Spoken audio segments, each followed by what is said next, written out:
السلام علیکم یا علی مدد. سر جی میں خیرپور میرٹھ سے بات کر رہا ہوں. سر میرا کوشچن یہ تھا کہ ہم چار صحابہ کو کیوں نہیں مانتے. پہلا کوشچن جو کہ اہل سنت بھائی جو ہیں وہ بتاتے ہیں کہ صحابہ نے اسلام کے لیے بہت کچھ کیا. بسم اللہ الرحمن الرحیم. جی یہ جو پوچھا گیا سوال ہے یہ بہت ہی حساس مسئلہ ہے. اس کو اگر میں تفصیل میں جاؤں گا تو ابھی ایک مشکل ہے اور آپ کا جواب نہ دوں تب بھی ایک اور مسئلہ.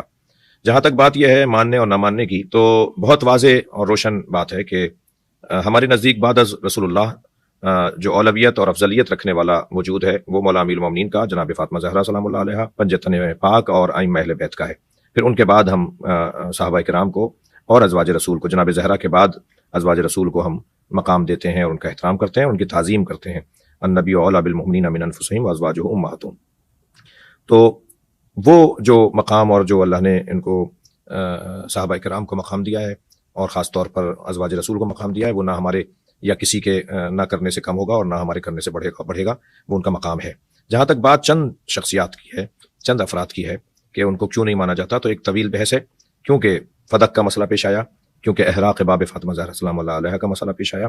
اب سے کچھ مدت پہلے تک کہا جاتا تھا کہ ایسا کچھ بھی نہیں ہوا, یہ گھڑی ہوئی باتیں. اب خود ایک بڑی تعداد محققین کی جو ہمارے برادران اہل سنت ہیں وہ کتابیں لکھ رہے ہیں, وہ اس کے اوپر تحقیق کر رہے ہیں اور بہت ساری چیزیں سامنے آ رہی ہیں.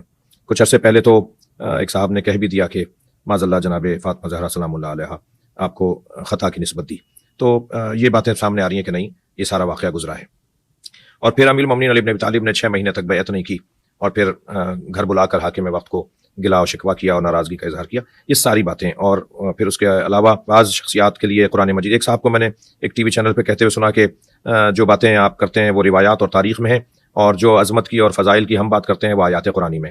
تو آیات قرآنی میں ہی سورہ حجرات بھی ہے, آیات قرآنی میں ہی سورہ مبارکہ تحریم بھی ہے, جن کے بارے میں آپ کہتے ہیں کہ تاریخی اور حدیث کے اندر اور تاریخ میں آئی ہوئی باتیں ہیں اور اس کی بنیاد پر کسی کے کو نظر انداز نہیں کیا جا سکتا یا کسی کے بارے میں اس کو اولویت نہ دینا یا اس کو احترام نہ دینے کی بات نہیں کی جا سکتی کیونکہ تاریخ میں آئی ہے. مگر قرآن میں تو فضائل آئیں تو اسی قرآن کے اندر ان آیات کو پڑھا جائے کہ جن کے اندر ان کی مذمت آئی ہے اور ان سے ناراضگی کا اظہار ہوا ہے, حبط اعمال کی بات ہوئی ہے, اونچی آواز میں بات کرنے والے افراد کون تھے اور اسی طرح نبی پر چڑھائی کرنے والے خواتین کون تھیں اور ان سے ان کے دل ٹیڑھے ہونے والی بات کیا ہے.